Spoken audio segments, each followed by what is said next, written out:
Oi, amores! Hoje vamos falar do filme Terra dos Sonhos. Na verdade, eu vou falar mais sobre o significado desse filme e sobre a simbologia por trás dele.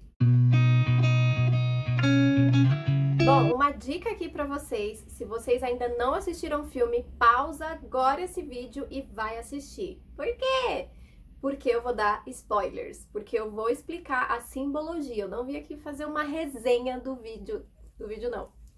Eu não vim aqui fazer uma resenha do filme pra vocês, eu vou explicar toda a parte simbólica ali do filme, tá bom?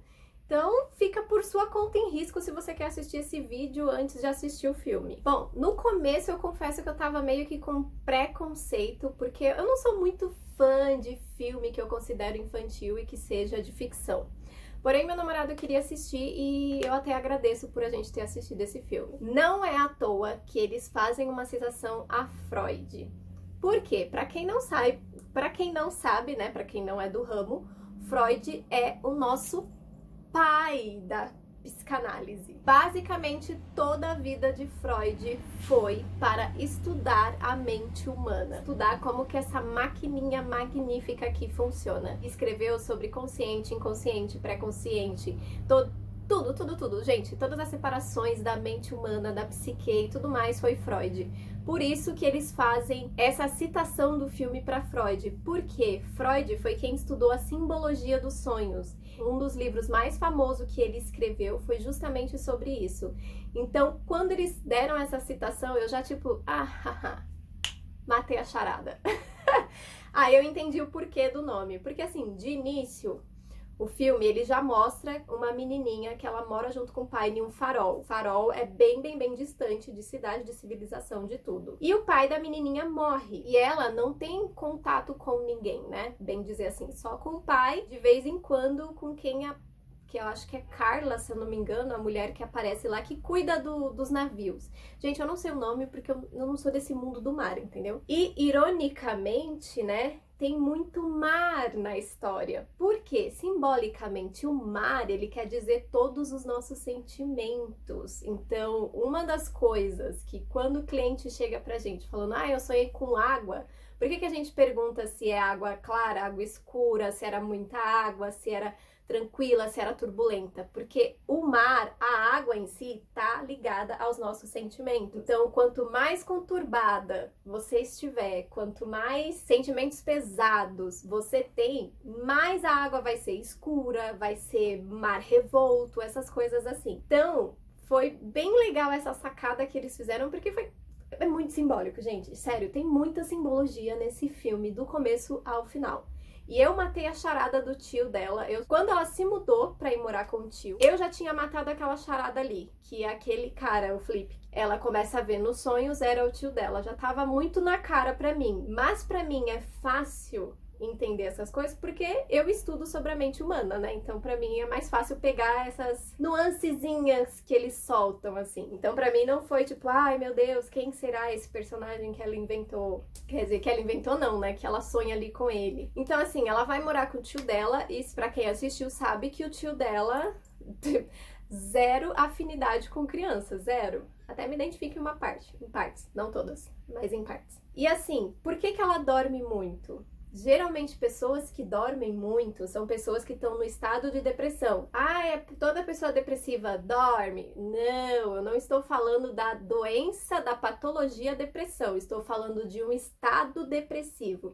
Tem diferença? Tem. Eu vou explicar isso aqui? Não vou. Mas por que a menina dorme tanto? Porque é uma rota de fuga da realidade. Ela perdeu a mãe, perdeu o pai e tá morando com um tio que ela nunca tinha visto na vida. Teve que se mudar da casa dela, teve que estudar numa escola, coisa que ela sempre estudava em casa com o pai. Então, assim, ela foi literalmente jogada em uma realidade que não tinha nada a ver com a realidade dela. E qual que é a rota de fuga que ela arrumou? Dormir. Porque dormindo, você entra no mundo que você quer e você se isola do mundo externo real que tá acontecendo. E eu super entendi isso quando ela começou a dormir para sonhar, porque quando eu passei por um momento assim na minha vida, quando eu era mais nova, tinha uns 20, 21, eu dormia muito, Gente, muito. Foi um ano assim, basicamente se deixasse eu dormia 24 horas por dia, porque eu não queria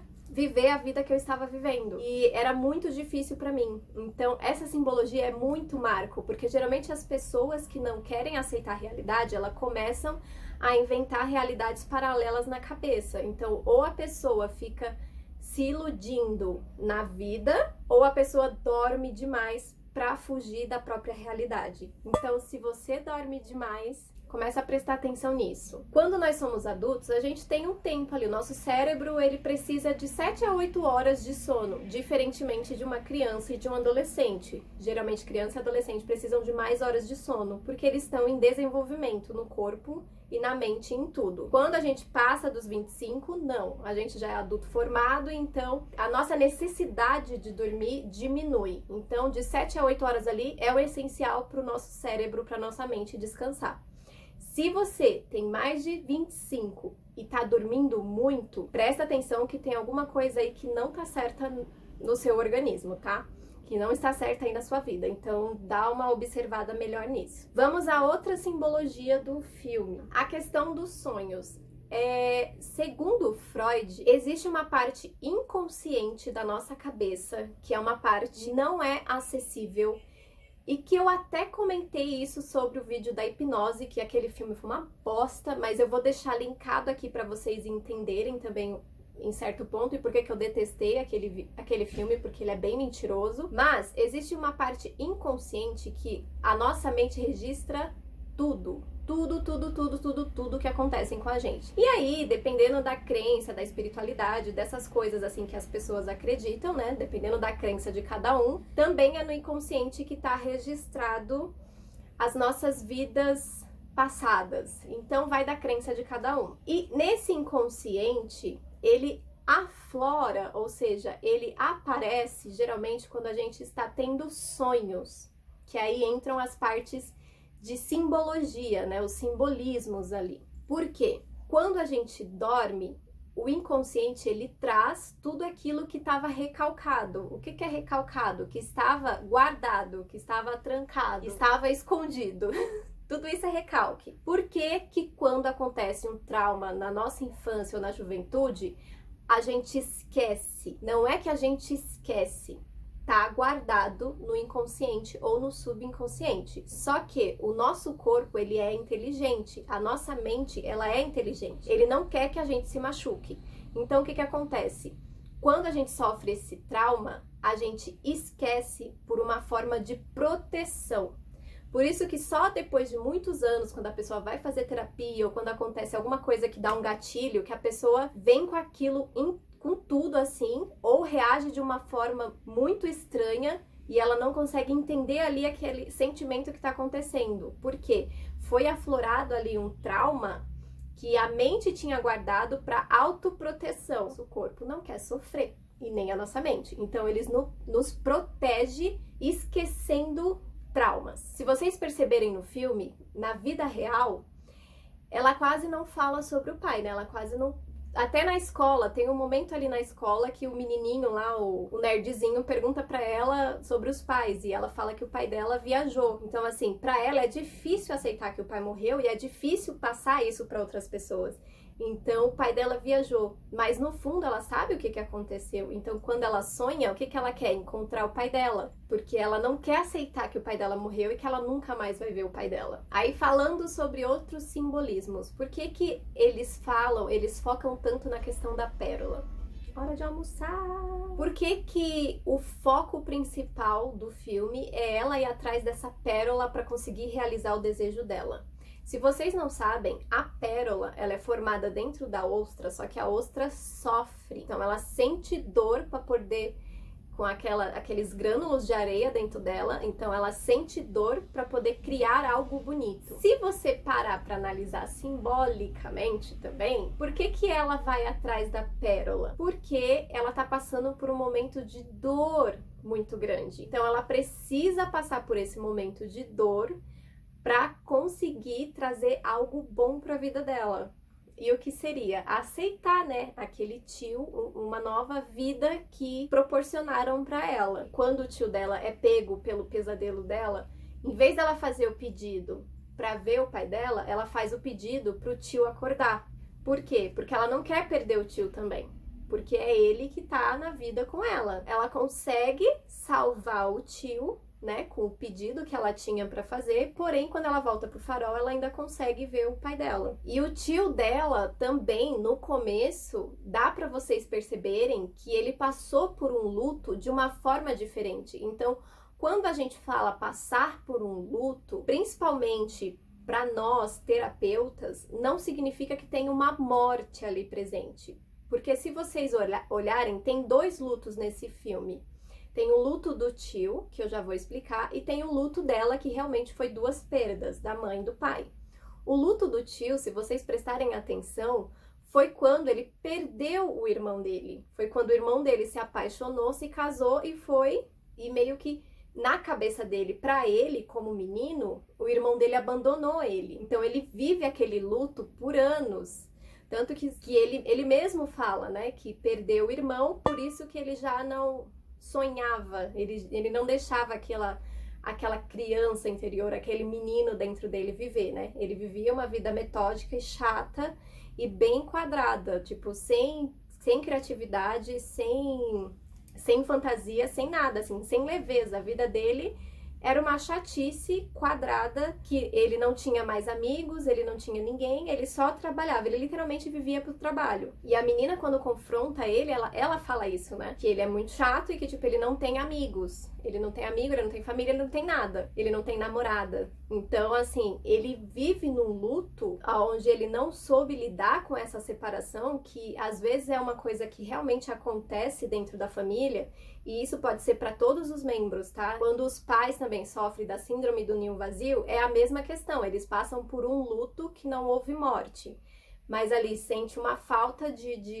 dessa conexão que tinham sempre com os filhos que saíram de casa. E na questão do irmão é a mesma coisa. Eu fiz até um TikTok esses dias bonitinho, que eu zoei sobre isso, sabe? Que eu ia zoar o meu irmão, mas meu irmão já não mora mais aqui. Então, tipo, coisas que a gente não percebe. E por que acontece esses lutos? Porque são coisas que não é comentado, não é falado, e geralmente a gente não percebe. Porque se vocês prestarem atenção, você não lembra da vez em que você deixou de ser criança para ser adolescente, assim como você deixou de ser adolescente para ser adulto. Então, não são datas que a gente lembra, são datas que acontecem, porém, quando você vê, já aconteceu.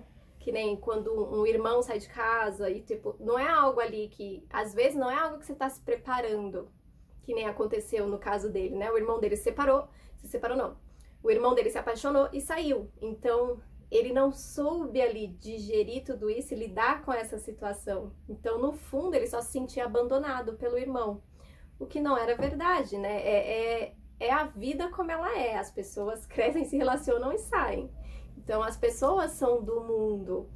Mas aí também entra a questão simbólica e a questão de analisar, as pessoas não são nossas. É um erro muito comum, né, da sociedade, do ser humano, achar que as pessoas são nossas. E não são, as pessoas são do mundo. As pessoas estão aqui para viver e tá cada um no seu processo. Então, o que eu achei muito legal nesse filme foi justamente essa ironia do destino, sabe? Essa ironia do universo, tipo, que o pessoal usou, o mundo não dá voltas, ele capota. O tio teve que aprender a força, né? Porque ele ficou com a guarda da menina, porque ele era o único familiar. Teve que aprender a força. Então ele foi obrigado a lidar com toda essa parte emocional que ele não tinha trabalhado durante todos esses anos para poder conviver bem com a menina. E a menina a mesma coisa. Mesmo ela sendo criança, ela teve ali que aprender a digerir todo esse sentimento, a passar por esse processo de luto e entender que agora a família dela é o tio dela e que eles precisam se dar bem para morar bem e em paz, né? Então a simbologia desse filme é muito legal, gente. Eu gostei bastante, eu achei muito fofo. Óbvio que eu acredito, eu não tenho certeza, porque eu confesso pra vocês que eu tenho uma certa dificuldade em ver as coisas meio leiga. Eu acabo vendo tudo com um ar de terapia ali no meio. Então, eu não sei se todas as pessoas que assistiram, que não são da área de terapia, entenderam realmente ali tudo que colocaram no filme. Por isso que eu senti a necessidade de fazer esse vídeo para vocês verem sobre a nossa perspectiva. Mesmo que a pessoa não entenda, algo ali ficou registrado, sabe? Porque como eu falei para vocês, né? A nossa mente guarda tudo. Então, certeza que algo ali ficou registrado. Mas eu queria muito explicar toda a parte simbólica, porque eu achei incrível esse filme e eu gostei muito deles terem feito falando sobre essa parte do inconsciente de uma forma leve, sabe? Como foi um filme infantil, não foi algo pesado, denso. Tem ali uma parte emocional forte, mas ficou leve por ter muita risada, por ter sonhos, por ter aquela fantasia que geralmente a nossa criança interior traz pra gente, né? Toda aquela parte fantasiosa. Então isso foi muito bom porque essa é basicamente a minha visão na área de terapia. Eu gosto de passar as coisas de uma forma leve, mas que as pessoas entendam. Mas eu não gosto de nada muito denso, muito pesado, muito... entendeu? Eu gosto de passar o conhecimento de uma forma leve, de fazer as terapias também de uma forma leve, porque eu sinto que a vida em si já é meio pesada, sabe? Eu já leio livros meio pesados também. Então, se ficou alguma dúvida, vocês podem comentar aqui ou lá nas redes sociais. No Instagram demora um pouquinho, mas eu sempre respondo vocês, tá bom? Não se esqueçam de se inscrever aqui no meu canal, deem bastante like e compartilhem. Até o próximo super beijo. Tchau!